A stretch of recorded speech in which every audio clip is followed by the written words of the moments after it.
Minister, we're probably tired of listening to each other at this stage. And we wouldn't be going over and over and over and over this if the problems were going away, but sadly they're not. We have a homelessness crisis. It's linked to the housing, it's linked to government policy, it's linked to land banking, it's linked to a lot of things, right? Now, I mean, you're telling us that we don't come up with any new solutions, right? But I mean, has it dawned on you that maybe we have come up with some solutions and some recommendations, but you're actually... Yeah, okay, right. Okay, right, anyway. As the Council would be able to certify, I didn't interfere with you, okay? Now, Deputy Daly was talking about people losing their roof over their head because someone was selling, refurbishment, facilitating a family member, which is all legal.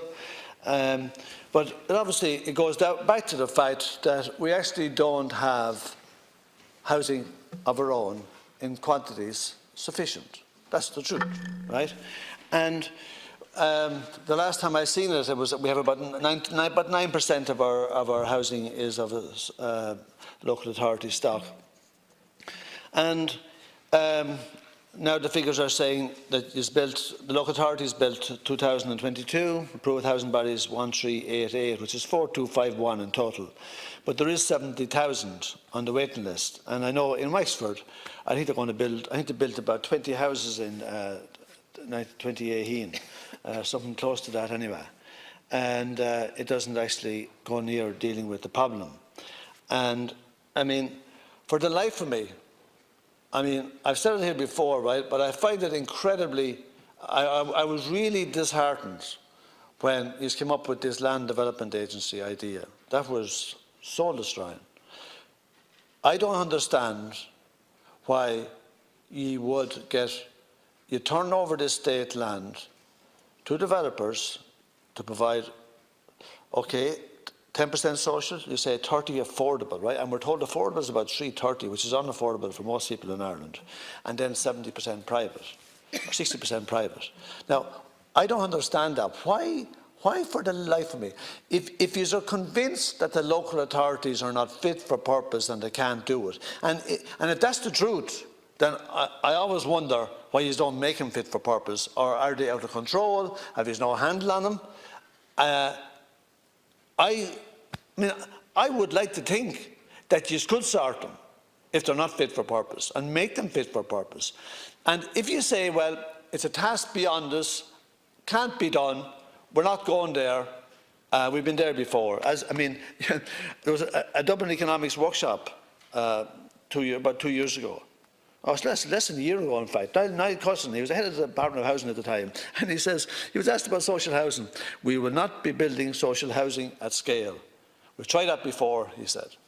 He was the head of housing, right? Now, I mean, that's a bit scary, right?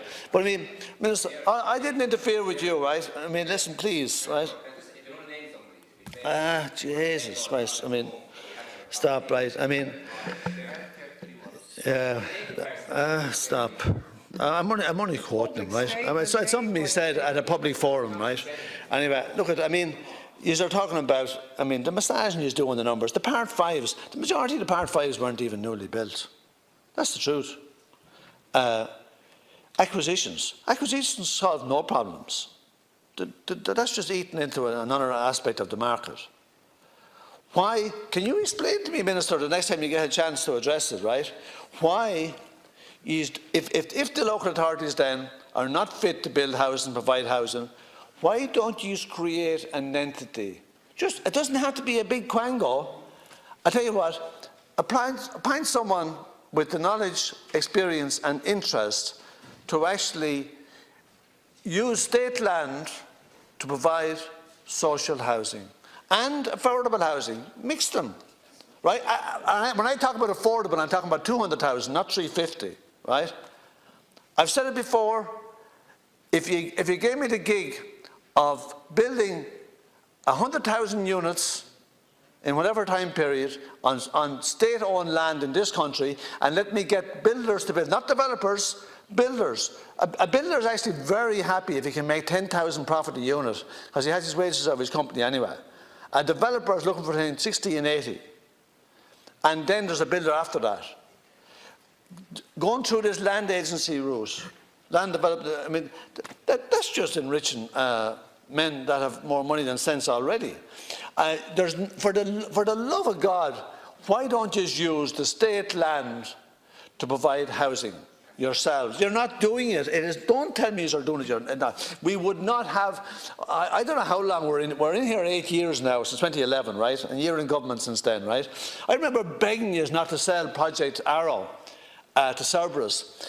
It had a par value of over 6 billion, and NAMA were allowed to sell it for 800 million. 800 million par value of over 6 billion, and it was all residential in Ireland. I begged you, yourselves in the Labour Party, not to sell it to Cerberus, who are obviously making mad money on it now. Where's the logic of that? Like, I mean, but anyway, listen, that's gone, right?